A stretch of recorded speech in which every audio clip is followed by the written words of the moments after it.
Ibiti amajana 9 vy'amavoka nivyo vyatewe n'abagumyabanga bo ku mutumba wa Ruvyagira muri zone Rugombo komine Cibitoke hari kuri uyu wa gatanu igenekerezo rya 29 Munyonyo uno mwaka w'2024. Ewe RY'URWARUKA ntawe utokumviriza. Umukuru w'umutumba wa Ruvyagira mu ijambo ry'ikaze yashimiye abitabiriye ibyo bikorwa yongera aha ikaze urongoye zone Rugombo yari yateye iteka ibyo bikorwa byo guteragira ibiti vy'amavoka. Umukuru w'imvukira za Ruvyagira nawe yafashe akanya arerekana uko ibikorwa vyakozwe bijanye no gufumbira ibiti vy'amavoka, akaba yashimiye abitanze bose muri ivyo bikorwa. Umukuru wa zone Rugombo mu ntwaro arashimira abagumyabanga bitabiriye ivyo bikorwa rusangi byo guteza imbere igiterwa c'ivoka, akabahamagarira kwijukira guteragira ivyo biti kuko bizofasha umwenegihugu wese. Nivyo agomba gushimira umutumba wa Ruvyagira wo wumvise akamo nyine cyubahiro yateye ko gutera igiterwa c'ivoka rya ruhere.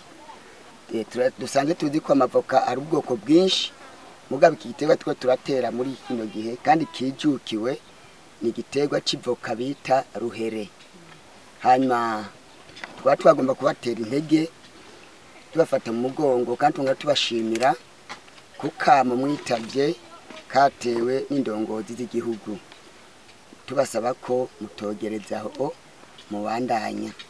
Twamaze kumva ko twateye igiterwa ku gacimbiri kagirigiri ibiti bishika amajana 9.